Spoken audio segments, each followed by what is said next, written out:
the month of rejoicing. Hear me, I did not say the month where there will be no challenge. No. Anybody that tells you that, they are lying. Because Jesus said in this world, you will have challenges. But he said, rejoice, be of good cheer. Amen. Amen. Because those challenges will be stepping stone to your lifting. Therefore, I see you rejoicing the remaining days of this month. In the name of Jesus. Your season of unending triumph, restoration, restitution, and breakthroughs are here in the name of Jesus. Please mark those 5 things. Unending triumph, 4 things. Restoration, restitution. There is difference between restitution and restoration. When you are restored and you be paid back, that's restitution. You know, when Abimelech took Abraham's wife, when God commanded restoration, when he restored Sarah to Abraham, he also restituted. He gave him cows, gold, silver. That whatever the enemy has taken from you in January, there shall be 7-fold restoration this month in the name of Jesus. I'm speaking scripture. If God commanded it, no demon will stop it. Amen. In the name of Jesus. Amen. Your time of celebration has come. Amen. Come on and say with me, my time of celebration has come. Say, the same word was preached to them as it was preached to us. But the word they had did not profit them because they sat and they were watching the mouth of the speaker. They did not mix faith with it. So every word that is coming, come on, take it. Say, that's mine. I receive it. That is how you mix faith. Your mouth is the mixer. So when you are just looking and the words are going, you know words are spirit. They're just going. You didn't grab it. It's gone. I take it. My time of celebration has come. Neighbor, you are going to celebrate with me in the name of Jesus. Now open your Bibles with me to the scripture the Lord told us to read for this service. It's going to be an awesome service. Amen. The book of Jeremiah, chapter 31. We will take it from verse 10 to verse 14. The whole of the chapter is good, but for purpose of teaching and preaching today, we will zero in on those 5 verses, 10 to 14. And I read from the New King James Version. Hear the word of the Lord, O nations, and declare it in the heights afar off, and say. So there's something to say. What are we to say? He who scattered Israel will gather him, and keep him as a shepherd does his flock. For the Lord has redeemed Jacob, not that the Lord will redeem. He has redeemed and ransomed him from the hand of the one that is stronger than him. Therefore, because they have been redeemed, they shall come and sing in the height of Zion, alluding or streaming or confessing to the goodness of the Lord. For wheat, new wine, and oil as a mystery. For the young of the flock, and for the earth, in other words, increase on every front. Their soul shall be like a well-watered garden. And they shall sorrow no more at all. No sorrow. What does that mean? What does no sorrow mean? Zero sorrow. That means no situation will bring sorrow to you this morning. Oh, you didn't hear me. You didn't hear me. Sorrow is an emotion of loss, defeat, and grief. It's synonymous with defeat. People that are winning don't sorrow. People that are prosper in those sorrows. Can you see yourself there? Yes, sir. So you are a winner. Yes. So you will prosper. Yes. People that are healed, their bodies are sound, they don't sorrow. Yes, have you seen somebody that is sorry? I'm so blessed, I'm so rich. Oh Lord, why did you make me rich? No, they are full of joy. Yes. That oil of joy will find solace in your heart. Amen. It will flow ceaselessly like an ever-flowing fountain in the name of Jesus. You will not sorrow at all. Amen. Verse 13. Then shall the virgin rejoice in the dance. Someone is going to dance. Amen. I believe that's talking about me. And the young men and the old together, so nobody will be left out. Except those who want to exclude themselves. The young men and the old, young men like me and old men like you, we will dance together. You heard what I said? I said young men like me and old people like you.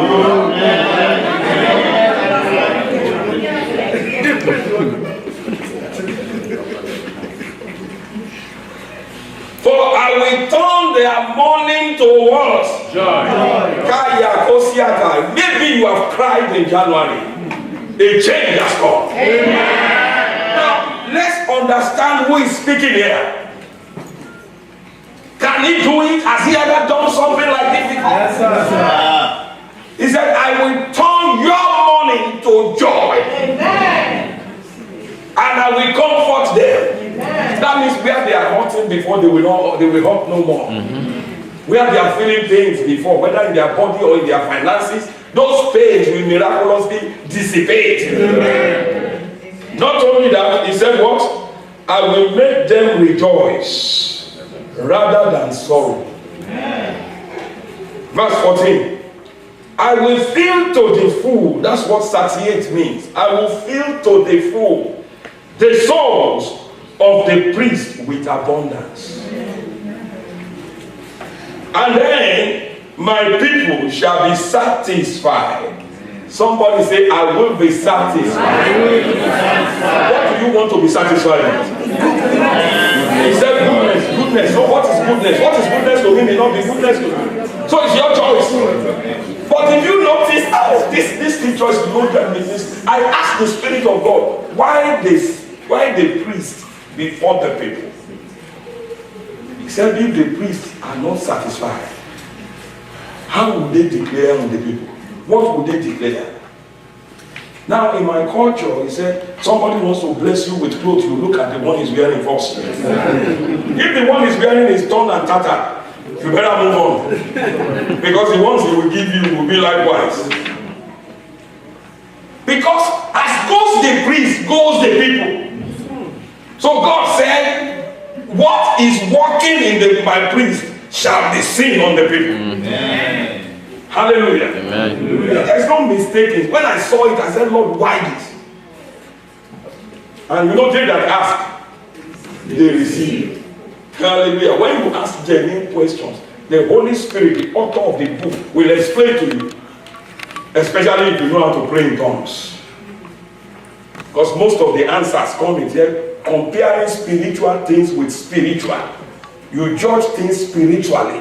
You can't read and understand this book with the natural mind. You cannot. You need to dwell in the Holy Ghost. That's when he unlocks it to you.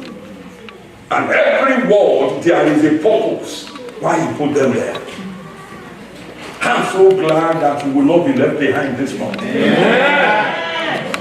He said, my people shall be satisfied.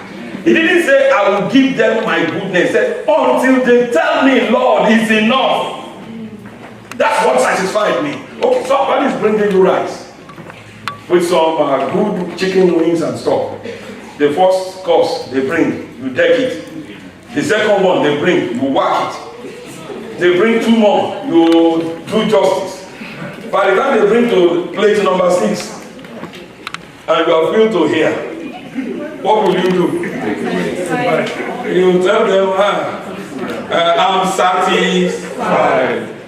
It's your choice. God said there will be continual provision. Amen. God is committed to everything he said. Right. Whether it is in finance or your health or in any goodness, be ready until you are satisfied. Amen. Do you know he said the same thing with long life? He said with long life. That nullified the scripture that people use that was peculiar to a particular time in the history of God's people. That the days of their life shall be 70. God never said that. Moses said that in the wilderness. When government came, God said from 20 years and above, they would die in the wilderness. It's not for believers. It was for a particular time. It's not for you. Amen. Because from the beginning, in Genesis, he said, their days shall be what? So if you are satisfied at 100, you can go. If you are satisfied at 110, or if you want to go all the way like me, if Jesus tarries to come, you are welcome. My spiritual mentor said he's going to prove the Bible. God told him, I want you to live to be 120. And he said he's made up his mind. He will live to be 120.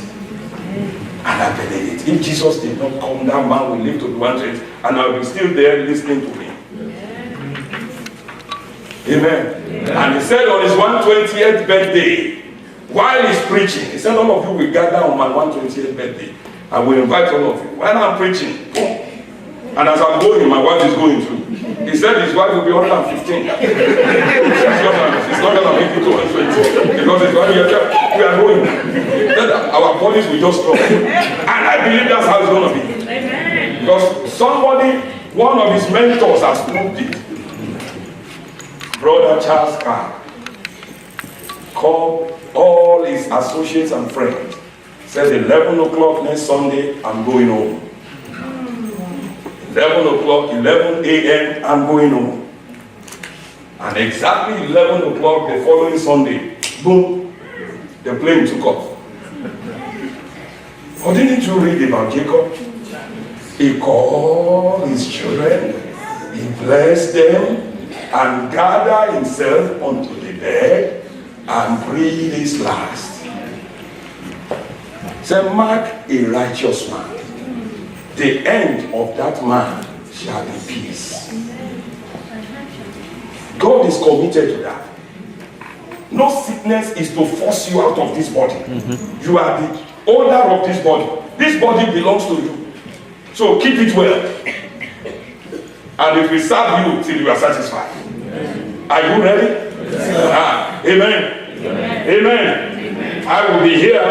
Some of you will celebrate if you choose 100-year birthday with me. You have celebrated 50 for me. I'm looking forward to another 50. Amen. And I will still be jumping around. And I will still know your name one by one. I will still know your children. Dementia is not for the body. It's not for the body of believers. It's a sickness of Egypt. It's for the Egyptians. And the last time I checked, we are in spiritual Israel. Amen. Amen. At least I checked this morning. Your identity has not changed. Hallelujah. Hallelujah. Okay, now let's see what God is saying to us here. I want us to understand something about God. Because if you don't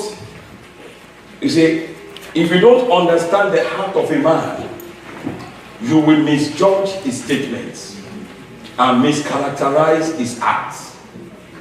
But if you can have an understanding of the heart of a man, even when he's asking you to do something that does not line up with your understanding, you will know that there must be a reason why he's doing that. A lot of people don't understand the heart of God. So they are not receiving from him. Look at the Israelites. He brought them out of slavery. They cried to him. He came down after 430 years to bring them out. Took them in their presence, killed Pharaoh, loaded them with gold and silver when they were leaving. Healed 3 million people in one night. Because the Bible said there was no weak or sickly person among them. He brought them out with gold and silver. Took them 11 days journey. Yeah, it was supposed to be 11 days. But he needed to get Egypt out of them. Because they were out of Egypt, but Egypt was still in them. The mentality of the Egyptian, a slave mentality, was still in them. So God took them through the wilderness.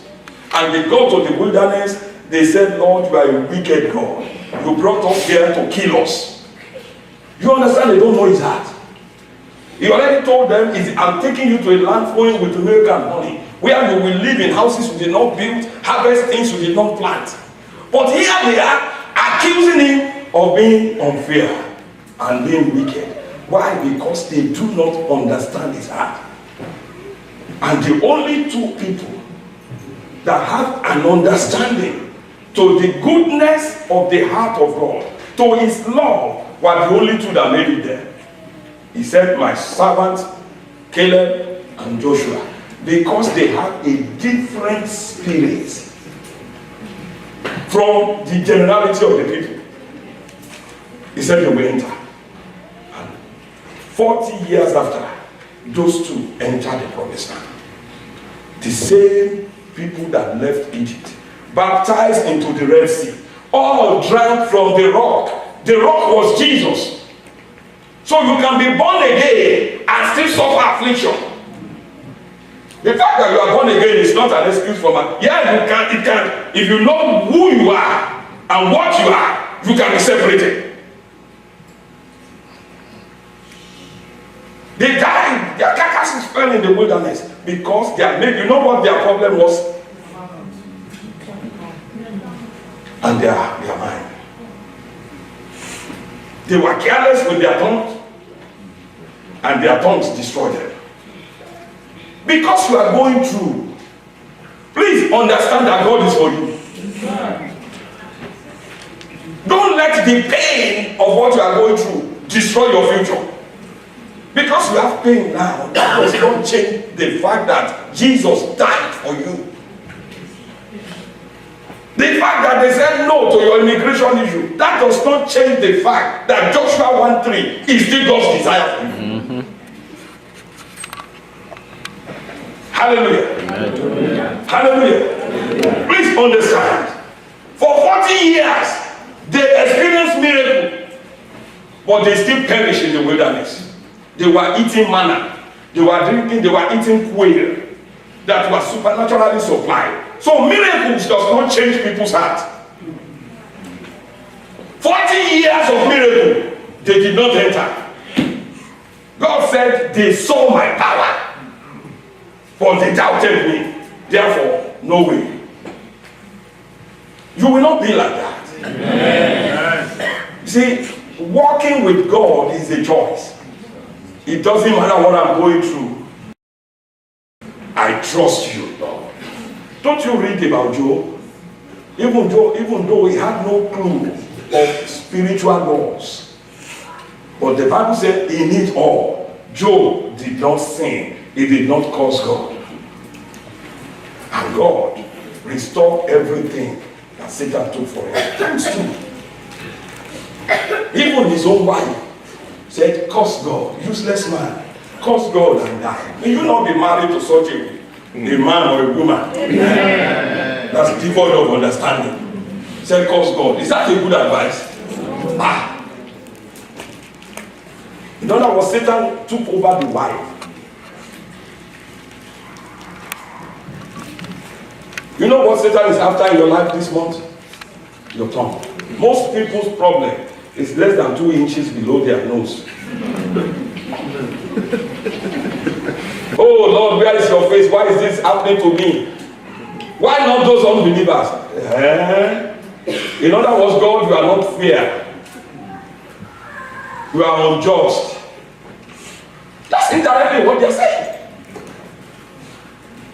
But the ones that will say, Lord, it doesn't matter what Satan is doing around me, I know you have a plan for you. You said, I know the plans that I have for you. Plans of good and not of evil. To give you what? A future and a glorious end. I key to that plan. Amen. Yes. It's the mentality. It's understanding the heart of God. Amen. Amen. So understanding makes for an outstanding life, people. We need to live. See, redemption has given us a platform to live an outstanding life. A life where people must notice you. But it is connected with the depth of your understanding of the one that promised unto you.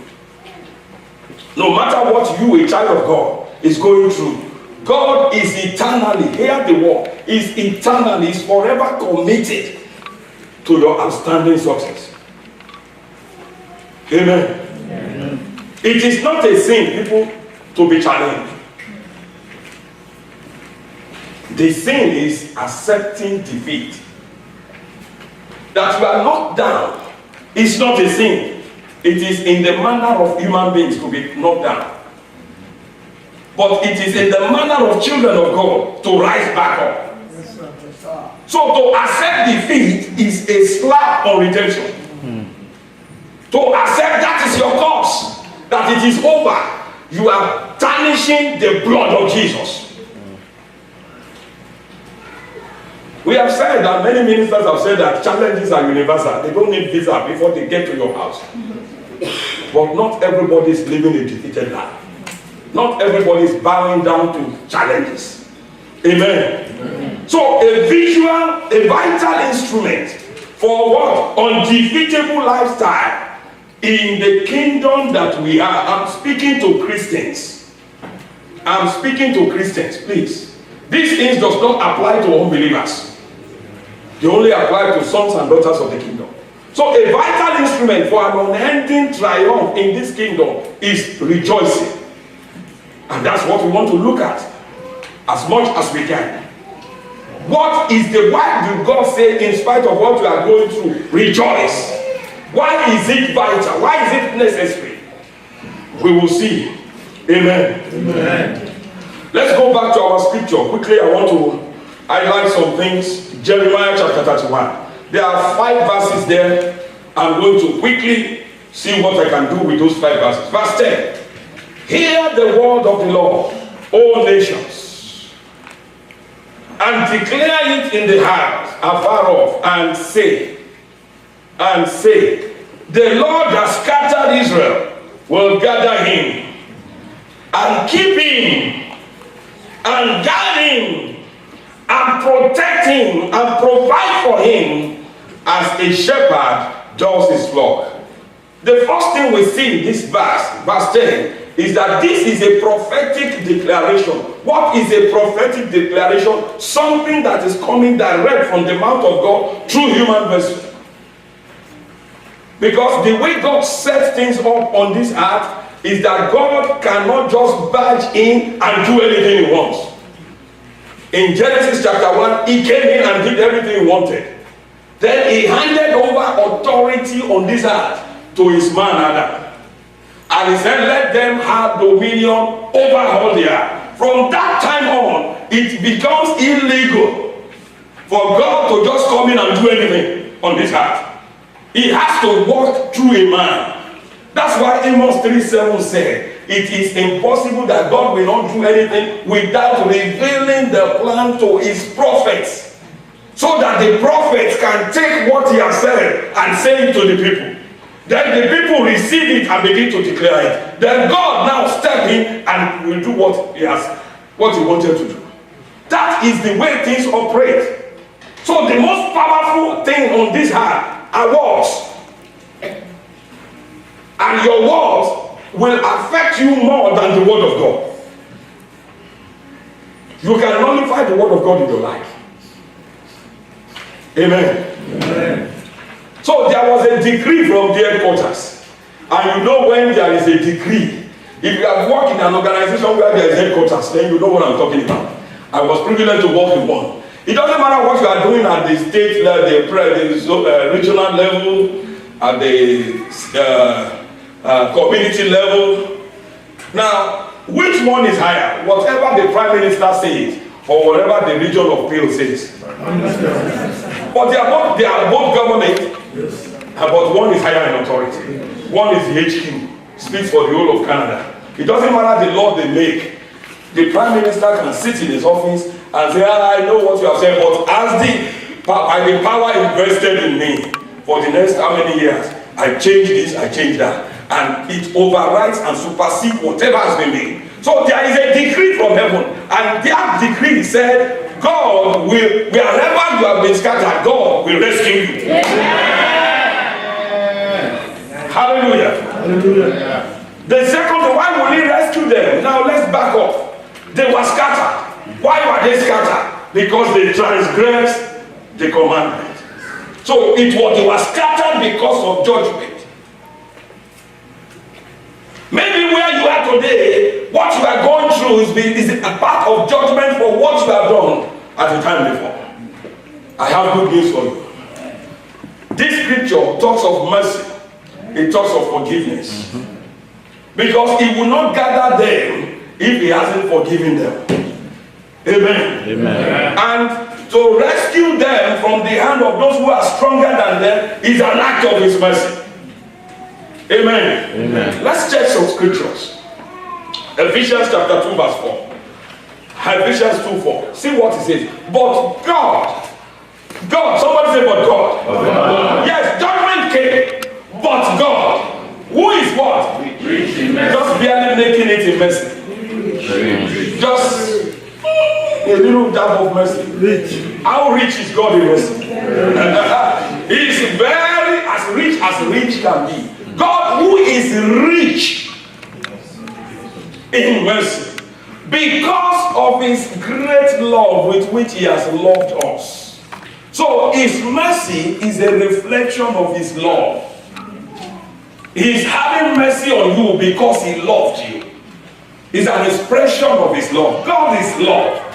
And even though you have done things that put you where you are today, his mercy will triumph over that, whatever is working against you, in the name of Jesus. Amen. You shall experience the love of God in a way never before. Amen. See, one of the most difficult things to teach in churches is the depth of the love of God.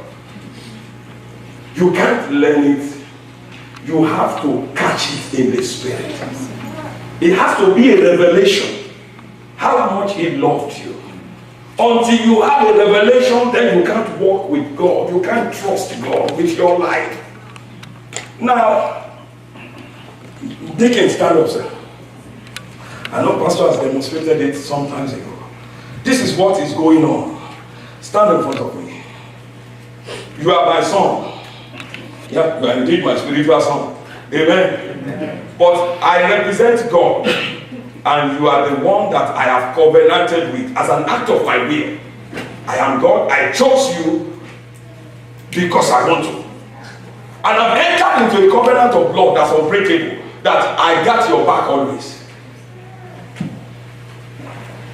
So every time the storm of life is pushing you back, I'm here. All I have to do is just keep you standing. You don't even need to bother whether you're going to fall. Is God still there? But if you are looking back, sir, are you still there? Are you still there? And that's what a lot of us are doing. Why? Because we don't understand that God loved us. He loved you before you were conceived in the womb. Before he made Adam, he chose to love you. Not because you are so precious, you are so righteous. He chose you. The Bible says, what can separate us from the love of God? Please, let it be a revelation. God loves me. And because he loves me, his mercy will always locate me. Amen. I am always a candidate for his mercy. Thank you, sir. Amen. Amen. Catch that revelation. You will sleep in the midst of 10,000 witches, and they can't do you anything. True. Let's say it. God loves me. God loves me as much as he loved Jesus. Pastor, how did you know? Because Jesus himself said it. John chapter 17, and I think verse 23. John 17:23. These were the last prayers that Jesus prayed before going to the cross. He said, but no, John 17:23. In them, I in them. Them means you and I. Ha. And you in him. Father in Christ, Christ in us. That means if A is equal to B and B is equal to C, that means A in mathematics, A is equal to C. Yes. It's a mathematical law. Yes, sir. You understand? Yes, sir. Now, he said that they may be made complete in one. That word perfect doesn't mean sinless. No. He said that they may be made complete in one, so that the Father, the Son, and the believers can be one. And that the world may know that you have sent Jesus and that you have loved them. Who are the them? As much as what? God did not love Jesus more than you. If you catch that revelation, it will change your mindset forever. God loves me the same way he loved Jesus. So every time you come against challenges, imagine if it is Jesus. If it is Jesus that is here, is the Father going to leave him there? No. He did not even leave him, let his soul see corruption. David's soul saw corruption, but Jesus never saw corruption. If he did not let Jesus see corruption, he would never let me see corruption. He will figure out what to do. I am in good hands. I can rest like taking Wale and just rest in him. So rest in God. Rest, stop being anxious. Trust in his love, and his mercy will always locate you. Amen. He said, he that has scattered them, he that permitted them. Now let me say to this, because we can take this to be in the wrong context. It was not God that scattered them. I know your Bible said he that scattered them, but God is not the scatterer. I know there is a scripture that says God kills and makes alive. God is not the killer. Anytime you are reading the Bible, if you don't read it spiritually, you will miss it. For the Bible says the letter kills.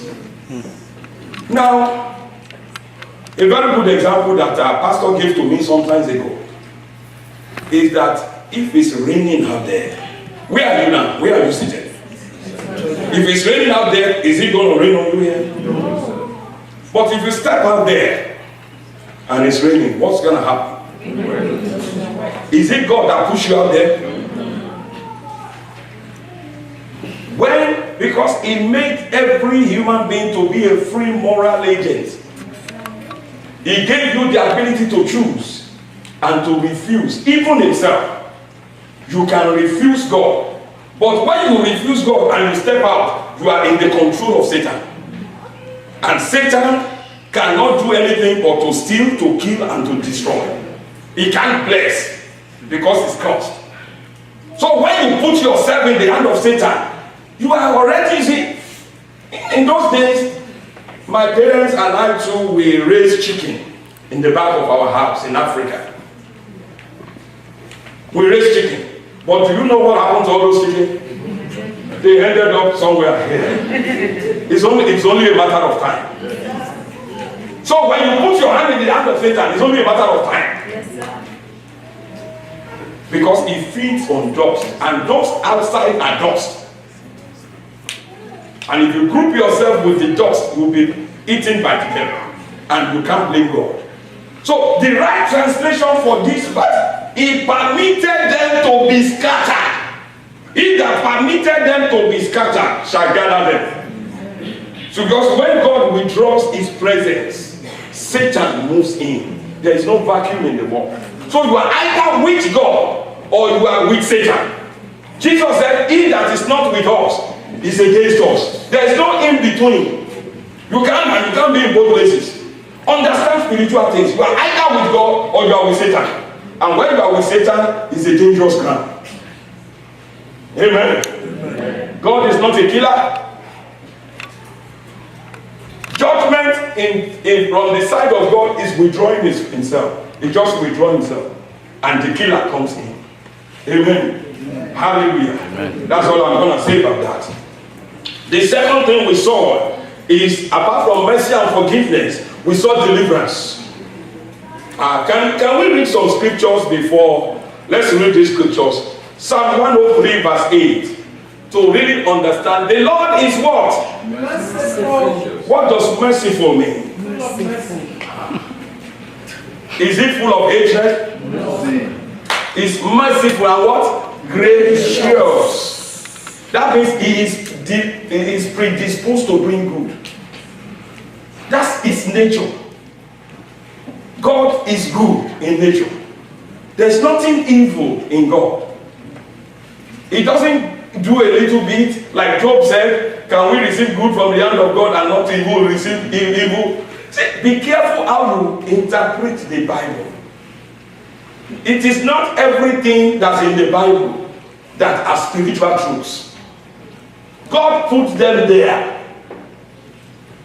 Oh, the Lord gives and the Lord takes. Blessed be the name of the Lord.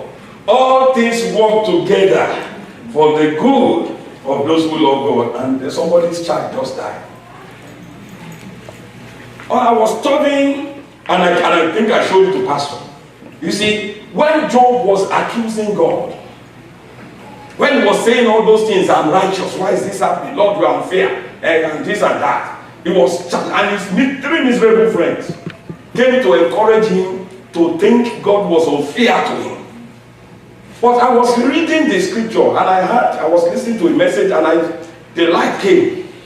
Amen. I think it's Job 38 verse 33, but let's look at it, the Living Bible. Now let's see the New King James Version. I believe it's Job 38, 33. Job 38, see what God asked Job, and it will change your mindset. Amen. Job chapter 38, verse 33.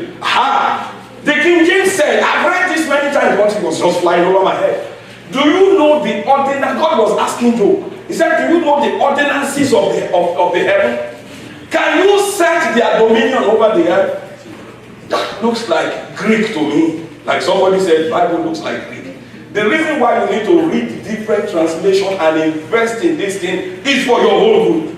Now give us the Living Bible. The Living Bible. And you see the same thing. See what it means. Do you know the laws of the universe? And how the spiritual influence the natural? And Job said, Lord, teach me in chapter 6 where I have missed it. He said, I have said things too deep for me. And he said, I will cover my mouth. Many things that you think they are not just okay, they are just natural. They are spiritual laws. Job was violating spiritual laws. And there was nothing God could do, because God gave every man dominion over his future. He was violating spiritual law by acting in fear. Fear attracts Satan. Whatever you fear will happen to you. Just like faith will connect you with the blessings of God, fear will connect you with the curses of God. And that was what Job was doing. And God had to correct him. He said, do you understand the laws that I put in place from the beginning before you were made? Job didn't have the Bible to read. The Bible was not written in Bible. The book of Job is the oldest. It was a contemporary of Abraham. So he had nothing to read. He couldn't go and open to Matthew chapter 12, verse 37. Out of the abundance of the heart, the man speaks. He couldn't open to Proverbs chapter 6, verse 2. Your words can trap you. He never knew all that. He couldn't open to 2 Timothy chapter 1, verse 7. God has not given us the spirit of fear. He doesn't have all those. But you have them. So why should you follow the footsteps of Job?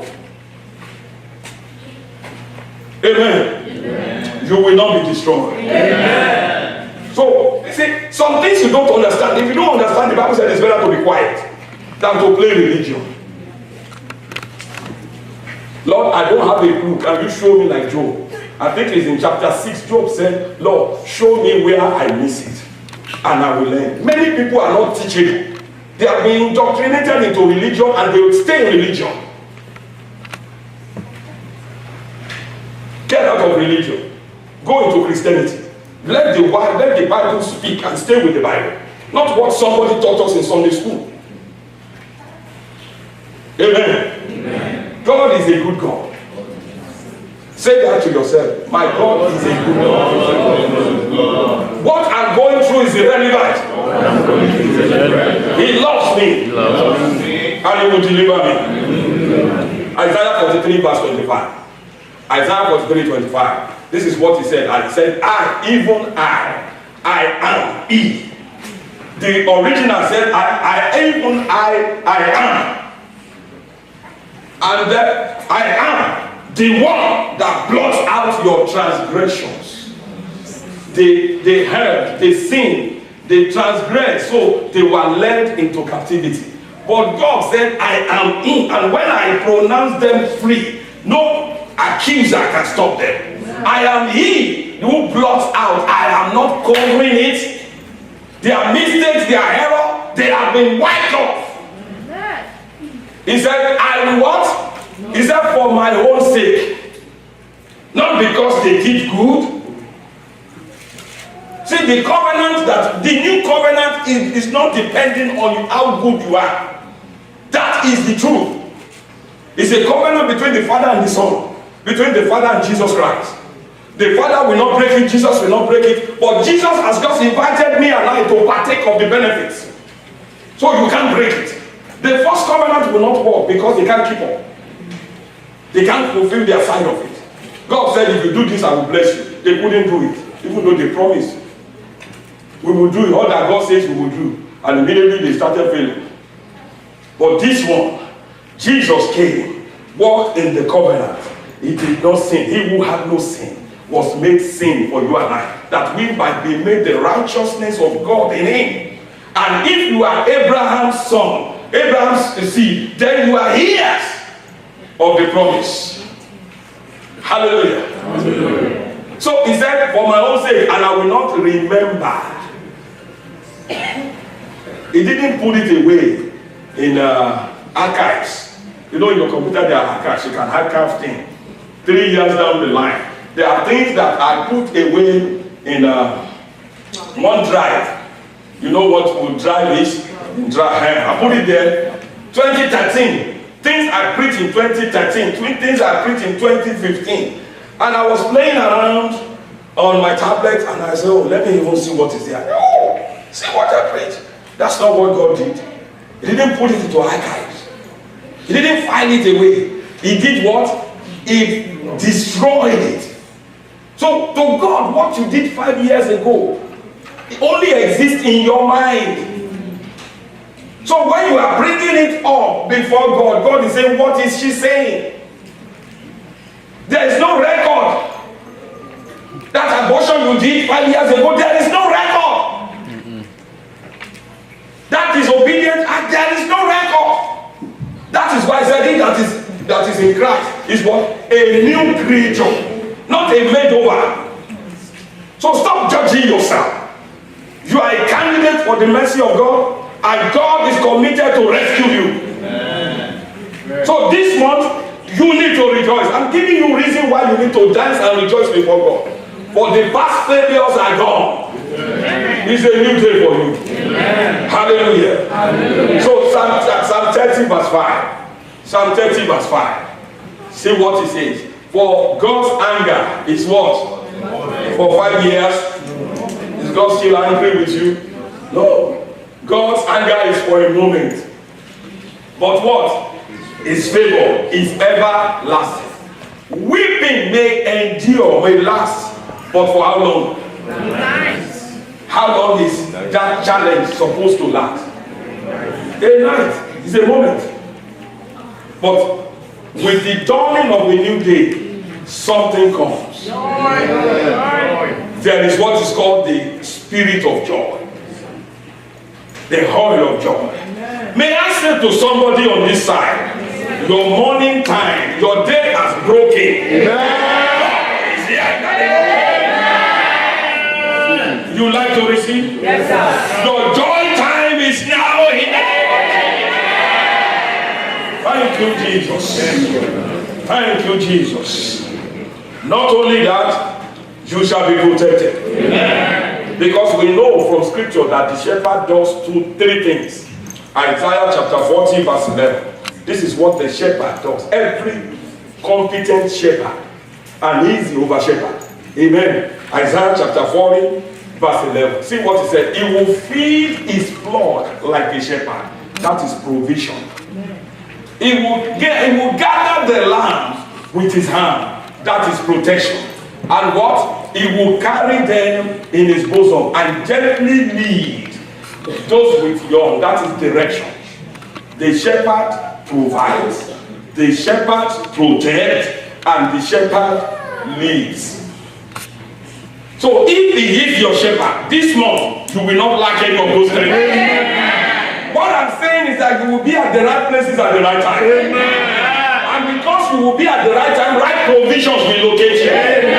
Right where you have businesses will locate you. Amen. And there's no devil in hell that can challenge it. Amen. This shepherd never sleeps. He never slumbers. And he has no vacation time. Some people, you know, in the time of Elijah told them, maybe your gods have gone on vacation. Or maybe he's sleeping. He had a tough time yesterday.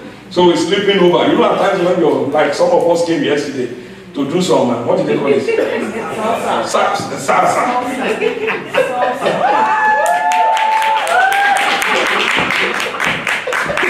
Where were you? Oh, you missed some fun yesterday. And we felt light, and some people got on the legs. Oh, it was a total. Pastor, you missed you. Oh, my. We did some.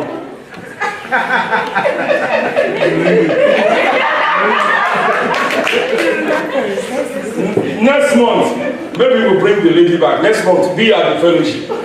Amen. Protection. This month of February, God's protection is around you. Amen. Now, even Job couldn't see the spiritual edges built around them. Satan saw it. And in the discourse between Satan and God, God was pointing to Jesus. Consider this. You see that man over there? Job said, I've considered, but have you not built hedges around him, around his property, and around his family? Said, I can't touch him. I've tried to, but your protective edge is there. Job is not alone. But Job didn't see. Job said, I was not in peace. Said, I had no peace. I wasn't quiet. He thought he was defenseless. And many Christians are thinking like that. May you not be one of them. Amen. What if I die? What if kill the children of Job? There is no what if.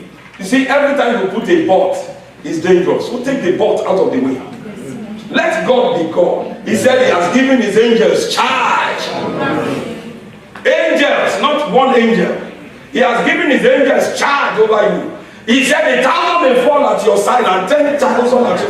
That is talking about you. There is no other way God can make you to trust him than to just receive his word. His word should be the only proof you need. That means even if 11,000 people are the 9,000 still in hands. Only 9,000. Until 11. Maybe when 11,000 died. Okay. How many now? What's the count? 11,000. Okay. Lord, what is next? Amen. But nobody has even died around you already fidgeting. You can't sleep in the night. Amen. Hallelujah. You know, these things of the kingdom must be received according to Jesus like babies. He said, unless you receive the kingdom of God like babies, you can't enjoy it. You can't experience it.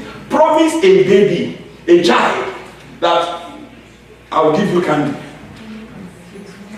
That baby doesn't want to know whether you have candy, whether you don't have money. They will tell all their friends, I have candy. Pastor is giving me candy.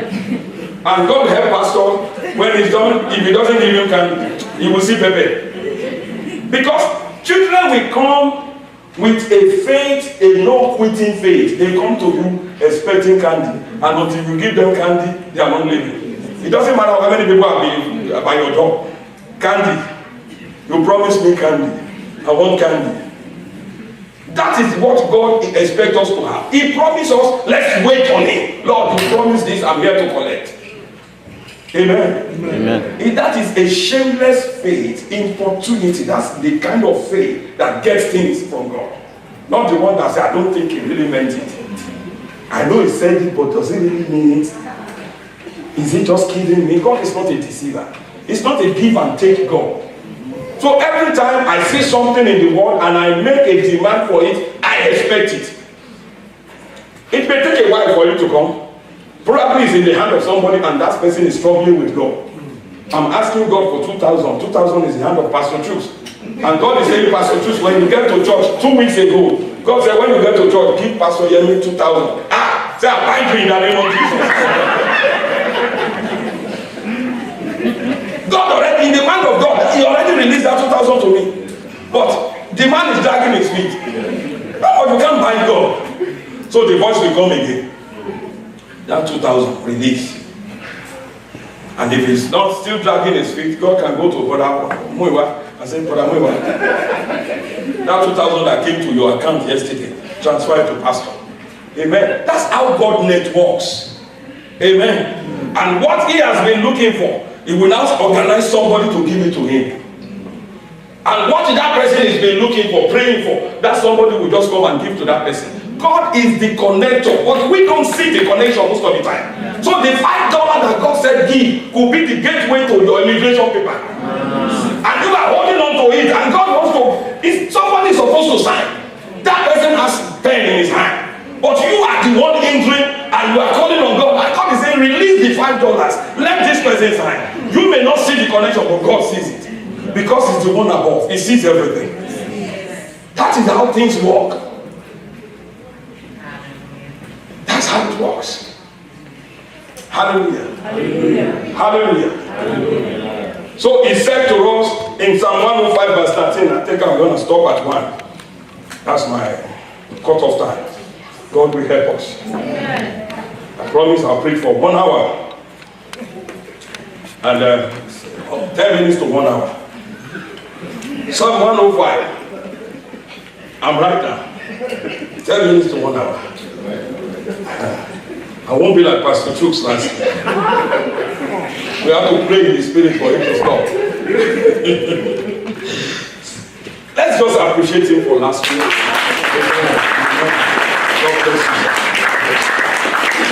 God bless you. You see, we can't preach everything on a Sunday. But I am convinced it's only I'm still a little bit dragging my feet.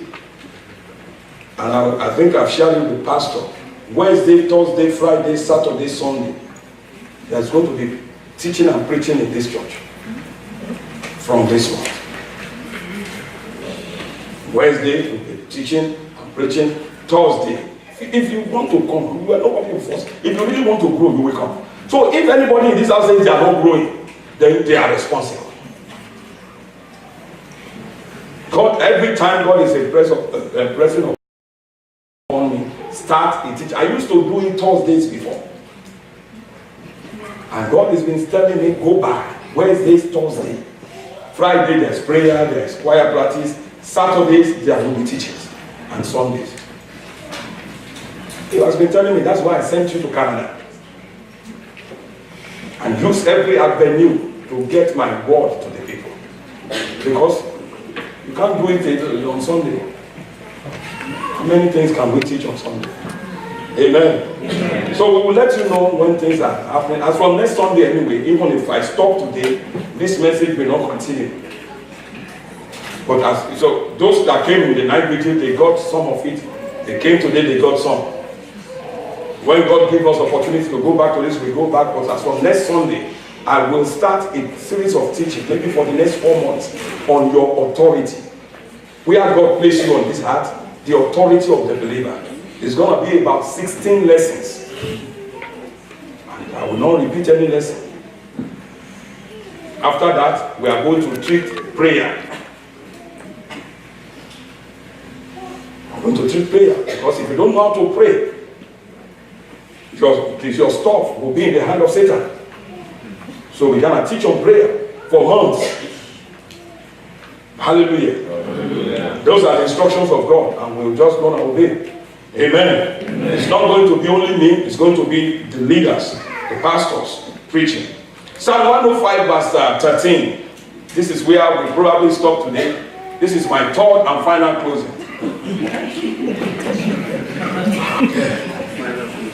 At times I want to be like Paul. He said finally, and he still wrote 3 more chapters. What if he didn't say finally? He said finally, my brethren, and 3 chapters follow. Amen. That man is a preaching machine. But do you know the people in his time were different from us? Because he preached for 24 hours and they stayed there. And the only brother that knows of just fell down, boom. 24 hours and they were soaking it in. Here is only 2 hours and people already looking at back, looking at time. God will help us. Amen. Did you find someone who fights? He said when they went from one nation to another. Are you going from one nation to another? Yes. Some of us, we have come from one nation to another. I said, from one kingdom to another. Did you come from the kingdom of Satan? Which kingdom are you now? See what God is saying concerning you. Verse 14, please. Verse 14. He permitted. No one. No one means what? No one. Did he say any category of people? No one means no one. He permitted no one to do them wrong. Yes, he rebuked, he reproved, he corrected and disciplined kings for their sin. And he made a bold pronouncement. What? Do not touch. So there is a mark that is called do not touch mark. Yes, sir. And that mark is coming upon you this month. Yeah. Do not touch my anointed one. And do my prophets no harm. And I searched the Bible. Is there such a mark that you get somewhere people begin to just leave this one alone? This person that bears this name, let's just give him what he wants. God led me to Cain. He said, I put the same mark on Cain, even though it was for judgment. After killing Abel, he said, no one is to take the life of Cain, of Cain. He said, because he must bear the punishment for what he did. He said, because of the blood of his brother is coming out. So Cain was looking for people to kill him. He couldn't find anyone because the touch not mark was put on him. But for you, it's for good. As you go through this land on a daily basis, the next few days of this month, or how many more days? 20 something more days. Nobody is permitted to do you wrong. There is a decree from headquarters. Do not touch has been declared over you. In the name of Jesus. Every human being that has the breath of God in them that cross that line, they will face the wrath of your God. In the name of Jesus. Oh, Isaiah, let's close with Isaiah. Now, let's go to Deuteronomy chapter 32. Deuteronomy 32, 9 to 14. These things are good. They are good. Except for the Lord's portion is his people. I am God's portion. Jacob is the place of his inheritance. Oh, he said he found Adeyemi in a desert land. And in the wasteland, a howling wilderness. He encircled him. He is instructing him. He kept him as the apple of his eye. As an eagle stares up his nest, over his young, spreading out his wing, taking them up, carrying them on his wing. So what is happening? So the Lord alone will lead you this way. And there will be no foreign God with you. He will make you to ride in the heights of the earth. That you may eat the produce of the field. He will make you to draw honey from the rock and oil from the flinty rock. Every hard cases will deliver goodness to you. This was said, calves from the cattle, meat from the goat, with fat of the lamb, rams of the bread of the breed of Bashan, and goats with the choicest wheat. And you shall drink wine. You shall drink what? Wine. The blood of the grapes. Kaya never know grapes have blood. Kara Kotosiaka. In other words, the best of the land of Canada will be presented to you. May you be that one individual. this land. You will drink it. And all these good things, you will feed on them. Money will locate you. That business will not go down. That business will try. Customers will come.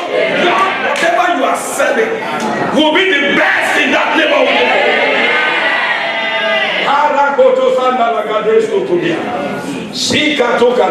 Pastor, you don't understand. There are things I've done before. I feel I'm under a curse. I feel the enemy. There is this woman that I did something bad to, and they've held me captive. You don't understand the power of the covenant. Isaiah 49:24. Isaiah 49:24. And rise on your feet. Kali Galadapos. Isaiah 49. Shall the prey be taken from what? The mighty. Shall the prey is a question. You felt trapped. You felt things are not going maybe because of something you have done. God is asking you. He says, shall the captive of the... Can you change it to the King James Version? Change it to King James. Shall the prey be taken from the mighty, or the lawful captives? Lawfully you put yourself in that situation.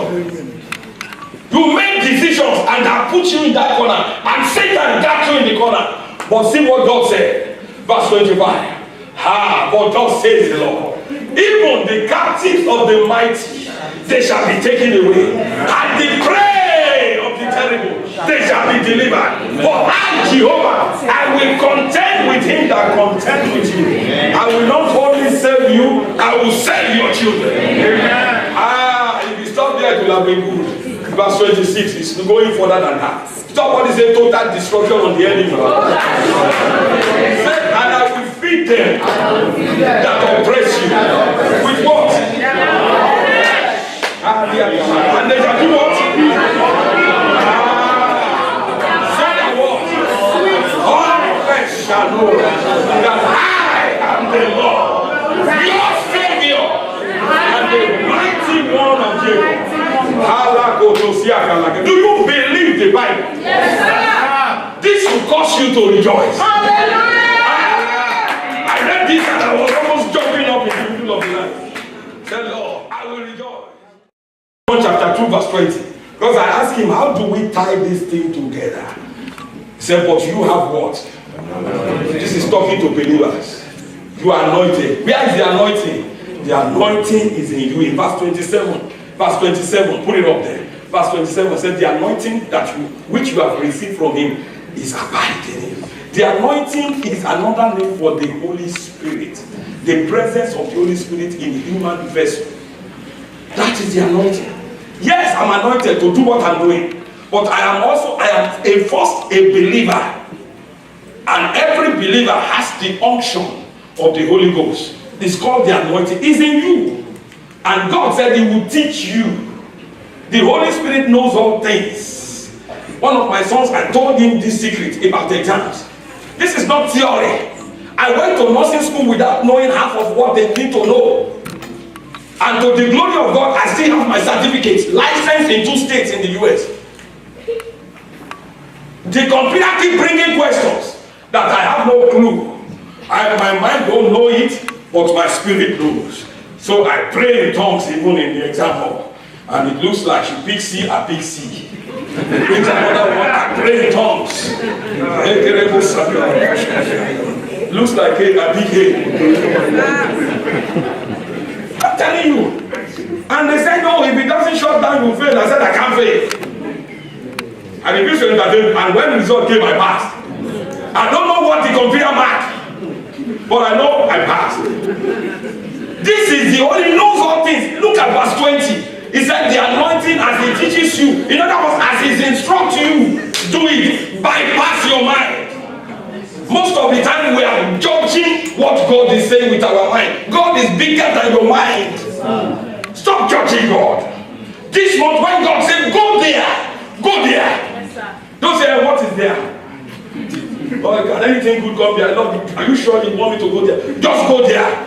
Obedience is key. Follow him. He's here. He's here. And you know all things. Say, I know all things. I know. By the anointing. By the anointing. I know all things. I know that I have access to every knowledge. Can I share something? Doesn't matter what they said about your children, that they are dull, they can't do anything, they are lying. Yes. All we have to do is get them born again. The moment they are born again, they have the Holy Ghost inside, they will be better than their equal. Yes. Don't you read about Daniel, even under the old covenant, said God gave them knowledge. It's not that they were born with it, God gave it to them because of the covenant, and they were in all subjects, they were 10 times better. Your children can be better. You yourself, they have told you, it's hard to study in this country. They are lying to you. Yes, sir. You can go there and pass. Yes, sir. And you don't have to sweat like everybody. Yes, Trust in the scripture. I have used it. I know it works. I'm not preaching theory. Amen. Amen. It's your turn. Amen. This anointing will bring you to the right places at the right time. Amen. It will swallow up every impediment in your life. Amen. It will break through every barrier. Number 4, be sensitive to this leading of the Holy Spirit. I don't know what he will tell you to do. I'm not the Holy Ghost. Some of you will ask me some questions that you should ask God. Pastor, should I marry that person? I'm not the Holy Spirit. I'm not the Holy Spirit. I'm not the Holy Spirit. I can stand with you to pray for direction. But any man that said they are matched, any prophet or any pastor that tells you anything. And one of my daughters was talking to me the other day and said, you should not take medication and so on. Yeah, she's here. And I'm using this to teach others.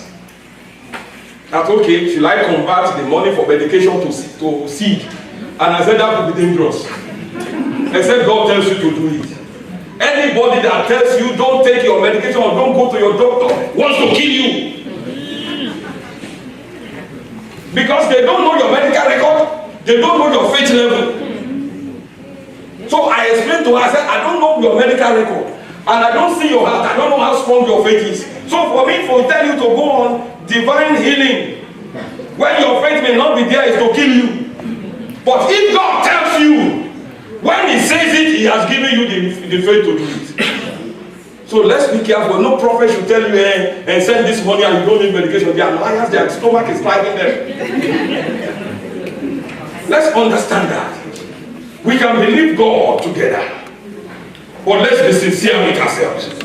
Amen. Amen. Hallelujah. Hallelujah. You still love me? Yes, sir. Are you ready for what God will do? Yes, Are you going to rejoice?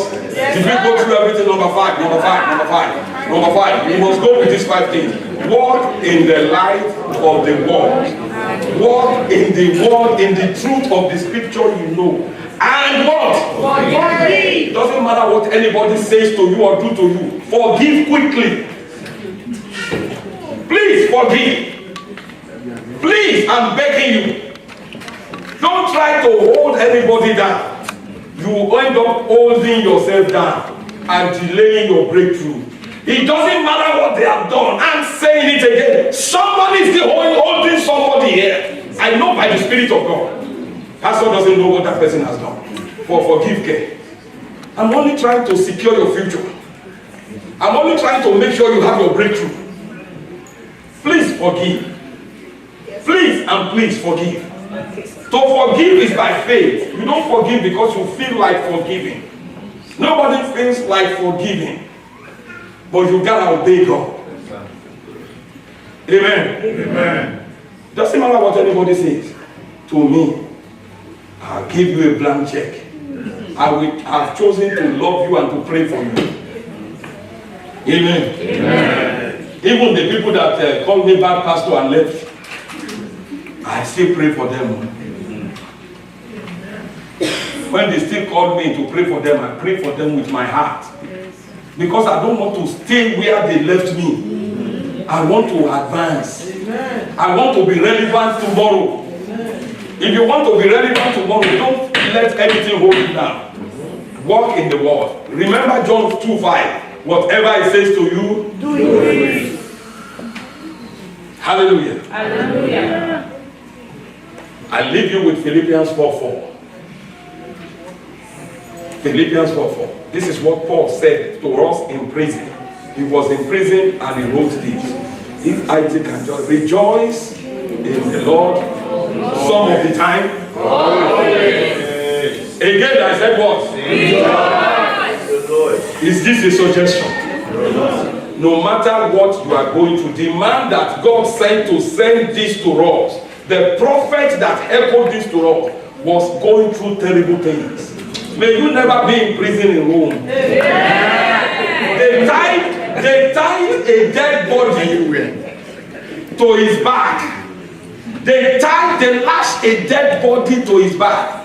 The dead body was rotting. And the same man is still telling us, rejoice. Somewhere they dipped him in the sewage. Only his head was above the smelling, stinking water. The man suffered, but he said, rejoice. Always. And again, I say to you, rejoice. So what is yours? What are you going through?